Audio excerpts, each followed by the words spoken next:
Hello everyone, welcome. Selamat datang di channelku. Aku Vivi. Apa kabar kalian semua? Semoga baik-baik aja ya.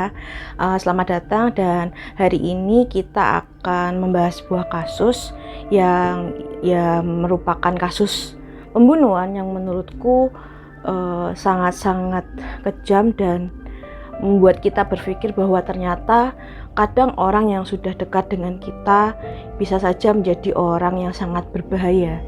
Padahal mereka seharusnya adalah orang-orang yang melindungi kita.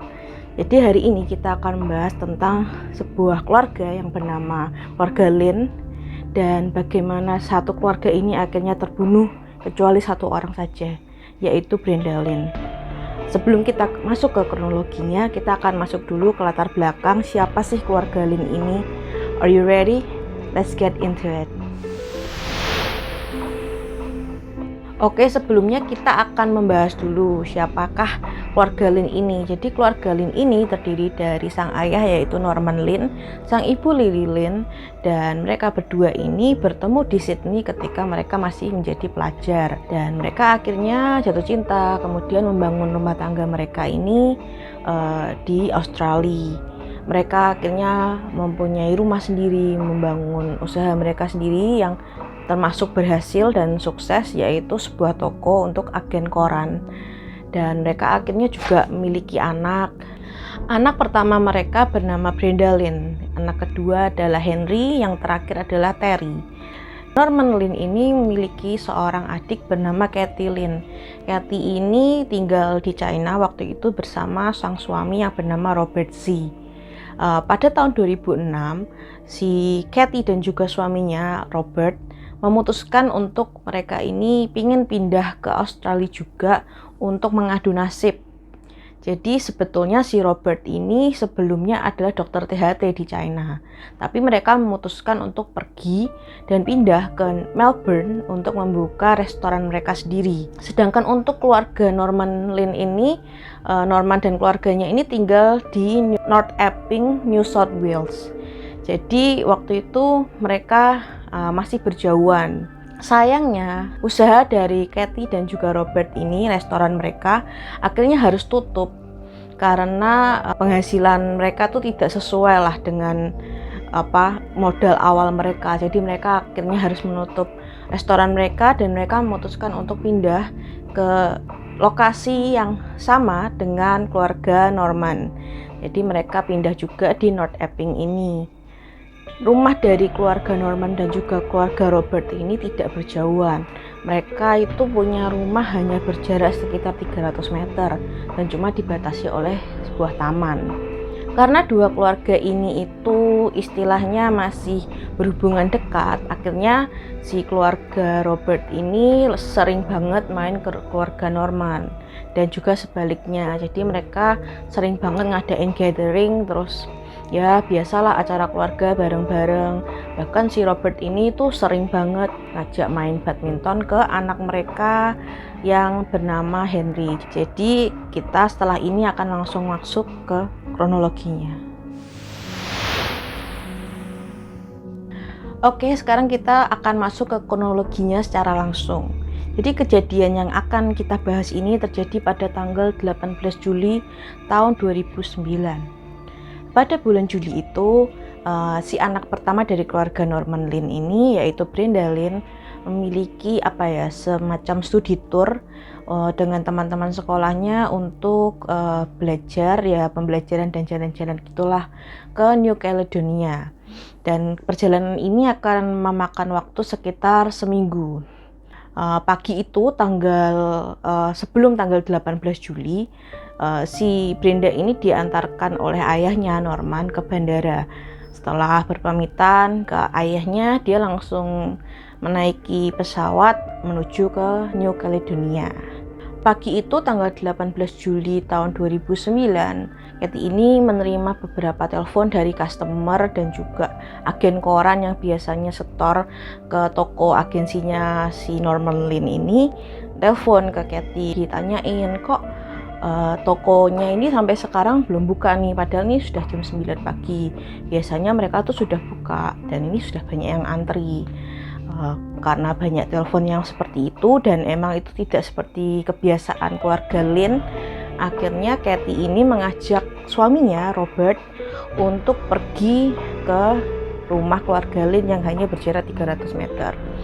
Akhirnya ketika mereka tiba di sana, mereka melihat bahwa pintu depan dari rumah keluarga Lin ini terbuka lebar. Mereka sudah mempunyai sedikit kecurigaan ya, kenapa pintu depannya tidak dikunci. Dan ketika mereka masuk dan mencoba memanggil keluarga Lin, tidak ada yang menjawab sama sekali. Waktu itu akhirnya Kathy dan juga Robert langsung menuju ke lantai 2, ke kamar dari Norman dan juga Lily Lin. Dan ketika mereka tiba di sana, mereka menemukan sebuah pemandangan yang sangat-sangat mengerikan, di mana darah itu benar-benar ada di mana saja, dalam arti menggenang di lantai, menggenang di ranjang, dan juga beberapa ada di tembok.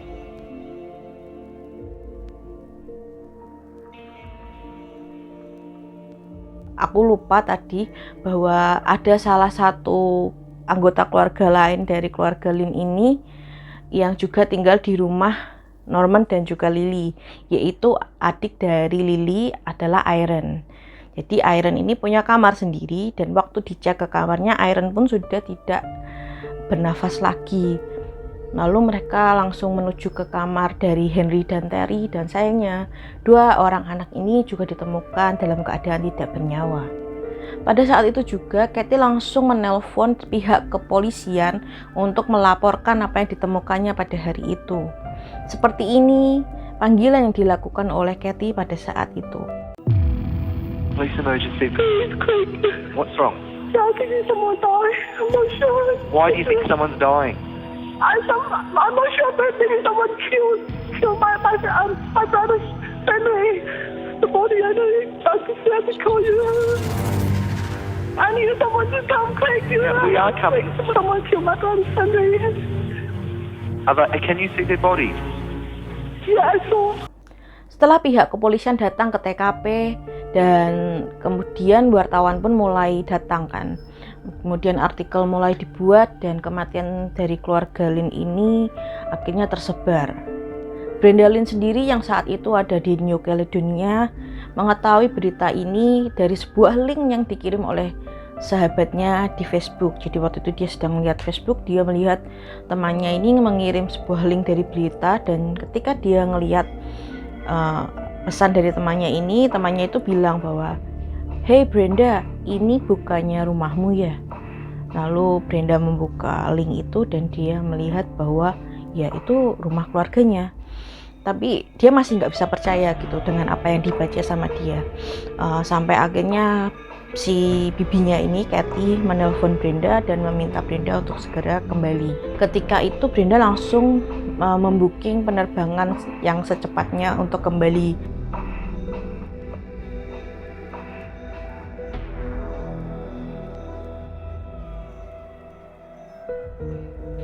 Beberapa hari setelah itu, paman dan bibinya ini memanggil beberapa orang dari wartawan untuk meliput mereka, dan mereka menyatakan mereka menginginkan bantuan dari setiap warga yang melihat berita itu untuk membantu jika warga ini memiliki clue atas pembantaian dari keluarga Lin ini sendiri. Toko agensi koran yang sebelumnya dipegang oleh Norman dan Lily Lin akhirnya diteruskan oleh Robert dan juga Kathy. Oh ya, by the way, Robert dan Kathy ini mereka itu masih tidak memiliki pekerjaan yang tetap. Jadi mereka masih struggle dengan keuangan mereka. Dan kemudian karena Brenda ini kan masih di bawah umur. Brenda waktu itu masih berusia 15 tahun. Jadi akhirnya entah kenapa paman dari Brenda alias si Robert ini mengajukan permintaan hak asuh atas Brenda untuk Brenda ini bisa masuk ke dalam keluarganya. Robert ini ingin banget Brenda ada dalam pengasuhannya dan harus pindah ke dalam rumahnya. Kita akan langsung maksud ke penyelidikan polisi. Jadi apa saja yang ditemukan polisi dalam kasus ini. Jadi menurut penyelidikan dari kepolisian, benda yang digunakan untuk membunuh dan membantai semua keluarga Lin ini merupakan benda tumpul yang terlihat seperti palu. Tapi sayangnya barang bukti ini tidak ditemukan polisi dimanapun. Selain itu, di antara 5 korban ini ada 4 korban yang diperkirakan mengalami pencekikan. Selain itu, polisi juga mengetahui bahwa pelaku ini masuk ke rumah ini itu tidak dengan pembobolan paksa. Jadi tidak ada pengerusakan pintu dan ataupun jendela ya. Jadi polisi bilang bahwa tidak ada juga barang-barang berharga yang hilang dari rumah ini. Sehingga polisi langsung mencoret kemungkinan dari perampokan. Selain itu, polisi juga merasa bahwa pelakunya ini sudah pasti adalah orang dekat. Karena diperkirakan pelaku ini masuk langsung dari pintu depan atau dia memiliki kunci dari rumah ini. Ada 24 jejak kaki yang ditemukan di sepanjang rumah dari keluarga Lin ini. Jadi ada 24 jejak kaki berdarah yang ditemukan. Dan jejak kaki ini diperkirakan hanya milik dari satu orang, jadi pelakunya hanya satu. Polisi juga mengatakan bahwa kemungkinan besar pelaku ini sangat mengenal keluarga Lin. Kenapa? Karena 24 jejak sepatu yang ditemukan oleh polisi ini tidak ada satupun yang menuju ke kamar Brenda Lin. Jadi seolah-olah pelaku ini sudah tahu bahwa saat itu Brenda tidak ada di rumah. Di antara semua kamar yang ada di sana, diperkirakan bahwa Terry itu melakukan perlawanan sebelum akhirnya meninggal karena muncratan darah yang ada di kamarnya terlihat lebih tidak beraturan dan lebih banyak yang menempel di dinding daripada di kamar-kamar lain. Jadi ketika polisi memperkirakan bagaimana orang ini melakukan kejahatannya, dia bilang bahwa pelaku ini jalan dari luar dengan menggunakan kunci, membuka pintu depan, masuk dari sana dan langsung menuju ke kamar Norman dan juga Lily. Norman dan Lily adalah orang pertama yang dibunuh sebelum akhirnya pelaku ini menuju ke kamar seberang yang adalah kamar dari adik Lily yaitu Irene. Lalu setelah itu dia langsung ke kamar dari Henry, dan ketika dia ke kamar Terry untuk membunuh Terry ini terbangun dan sempat melakukan perlawanan. Jadi si Terry ini adalah salah satu korban dengan luka pukul yang lebih banyak dan dia meninggal karena luka pukulan itu, tidak ada bekas cekikan. Setelah penyelidikan lebih lanjut, sekitar 1 bulan setelah kejadian perkara itu, polisi menemukan ada keanehan di panggilan Kathy ini ke kepolisian. Jadi ketika polisi mendengarkan kembali percakapan Kathy dengan pihak berwajib waktu itu, ada sedikit keanehan di mana Kathy ini beberapa kali berteriak kepada Robert, memanggil Robert dan berkata supaya Robert ini tidak meninggalkannya di dalam rumah itu sendirian karena Kathy ini takut. Sedangkan dari jawaban si Robert ini terdengar bahwa dia sempat beberapa kali meninggalkan Kathy sendirian di dalam rumah. Bagi polisi ini aneh karena mereka baru saja menemukan satu keluarga terbantai dan mereka bahkan tidak tahu apakah pelakunya masih ada di sana atau tidak. Sedangkan Robert ini seperti sudah tahu bahwa mereka saat ini aman, tidak akan terjadi apa-apa jika dia meninggalkan istrinya sendirian. Seolah dia tahu pelakunya sudah tidak ada di rumah itu. Sebetulnya saat itu polisi ini sudah mencurigai Robert ya. Cuman mereka tidak memiliki bukti yang tepat, yang cukup untuk melakukan penahanan. Polisi ini menemukan bahwa sepatu yang digunakan oleh pelaku ini memiliki ukuran tertentu, yaitu kalau tidak salah ukuran 8-10, dan merek dari sepatu ini adalah Asics. Jadi mereka langsung menemukan merek khususnya apa dan ukurannya berapa. Dan memang ada beberapa saksi yang melihat bahwa si Robert ini memiliki sepatu seperti itu, hanya saja sekarang sudah tidak pernah dipakai. Karena tidak memiliki bukti bahwa si Robert ini benar-benar punya sepatu itu, jadi polisi ini belum bisa melakukan penangkapan. Dan waktu itu ketika mereka sedang ada interogasi dengan Kathy, mereka ini langsung mengungkapkan bahwa mereka bilang pelaku ini menggunakan sepatu bermerek Asics, dan mereka akhirnya menanam sebuah kamera tersembunyi di rumah si Robert dan juga Kathy ini. Dan disinilah akhirnya polisi menemukan sebuah clue lain yang mungkin bisa memberatkan Robert. Jadi mereka melihat bahwa di rekaman yang mereka ambil itu menggunakan kamera tersembunyi, Robert ini sedang ada di dapur dan dia sedang menggunting sebuah kotak sepatu yang bermerek Asics. Dia menggunting-gunting kotak sepatu itu menjadi kecil-kecil, lalu dia membawanya ke toilet dan langsung membuang serpian-serpian itu di sana sebelum mengeflash itu. Dan itu kan aneh, ngapain kamu harus membuang kotak sepatu di toilet? Jadi itu kemudian membuat polisi lebih fokus. Hanya saja polisi waktu itu bilang masih belum cukup bukti-bukti yang mereka perlukan. Memerlukan waktu 10 bulan hingga polisi akhirnya menemukan bukti yang cukup untuk melakukan penggeledahan di rumah Robert dan juga Kathy. Dan ketika mereka melakukan penggeledahan ini di garasi, waktu itu ada beberapa tim yang menemukan ada seperti noda. Nah, noda ini akhirnya diambil sampelnya dan diberi nama stain number 91 atau 91. Jadi stain ini akhirnya dibawa ke lab, diperiksa di lab, dan ternyata stain ini mengandung DNA dari 4 orang korban. Dan setelah itu hampir sekitar 2 tahun dari tanggal kejadian perkara itu terjadi, baru Robert bisa ditangkap oleh polisi setelah mengumpulkan begitu banyak bukti. Dan Robert ini ditangkap pada tanggal 5 Mei tahun 2011. Saat penangkapan pamannya ini, Brenda sebetulnya masih tidak bisa menerima kenyataan bahwa pamannya ini yang membantai keluarganya. Sampai akhirnya polisi ini memberikan semua bukti di depan Brenda, dan akhirnya Brenda seperti agak luluh dan dia akhirnya mengerti bahwa pamannya ini kemungkinan besar melakukan semua hal ini, pembunuhan dan pembantaian ini, karena Robert ini memiliki kecemburuan yang tinggi terhadap keluarga Lynn. Jadi si Robert dan Kathy ini kan pindah ke Australia karena mereka ingin sukses, dan mereka merasa bahwa keluarga Norman dan Lily ini lebih berhasil, sehingga mereka merasa minder dan akhirnya ada rasa kecemburuan, rasa iri. Dan rasa iri ini lebih dirasakan oleh Robert ya, bukan Kathy. Dan akhirnya Robert ini memutuskan untuk membunuh keluarga Norman. Waktu itu Brenda mengungkapkan sesuatu kepada polisi yang kemudian dipakai oleh polisi sebagai motif tambahan yang kemungkinan besar ini adalah alasan kedua kenapa Robert akhirnya memutuskan untuk membantai keluarga Lynn.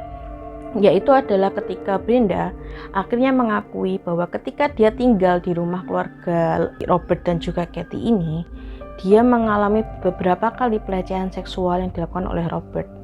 Dan dia juga bercerita bahwa beberapa kali sebelum pembunuhan itu terjadi, ketika pamannya ini atau Robert ini main ke rumah dari keluarga Lynn atau mereka melakukan gathering, sebetulnya dia sempat beberapa kali melalui pelecehan seksual juga secara sentuhan-sentuhan yang dilakukan oleh pamannya. Sehingga ketika itu polisi merasa bahwa pembunuhan dari keluarga Lynn ini tidak 100% karena rasa iri dan ingin memiliki usaha dari keluarga Lynn, tapi ada kemungkinan besar di mana Robert ini memiliki obsesi terhadap Brenda dalam hal seksual. Ketika Robert ditangkap dan bahkan ketika dia mengalami beberapa kali persidangan, Robert ini selalu menyangkal bahwa dia terlibat dalam pembunuhan keluarga Lynn, walaupun bukti-bukti itu semua mengarah ke dia. Sampai waktu itu akhirnya ada salah satu teman dari Robert yang ada dalam satu sel penjara. Jadi teman satu selnya dia ini mengaku bahwa Robert ini pernah mengakui pembunuhan itu kepada temannya ini. Jadi Robert mengaku bahwa ya dia memang melakukan pembunuhan terhadap keluarga Norman Lynn, dan dia itu melakukan itu ketika malam hari, dan sebelum dia melakukan pembunuhan itu, dia itu sebetulnya membius istrinya yaitu Kathy supaya Kathy ini tidak sadar bahwa dia keluar dari rumah. Sebelum dia melakukan pembunuhan, dia juga mematikan listrik di rumah keluarga Lynn ini. Robert ini melakukan banding di pengadilan beberapa kali dan ada beberapa masalah dari juri atau dari hakim. Akhirnya pada tanggal 11 Desember 2015, karena tidak ada kejelasan, si Robert ini akhirnya dibebaskan bersyarat gitu loh. Jadi karena dia belum mengalami pengadilan, putusannya tuh belum ada bahwa hukumannya dia seperti apa, sedangkan ada banyak permasalahan di pengadilan, akhirnya dia dikeluarkan dahulu nih. Jadi dia mengalami penjara selama 5 tahun ini tanpa tuntutan apapun sebetulnya.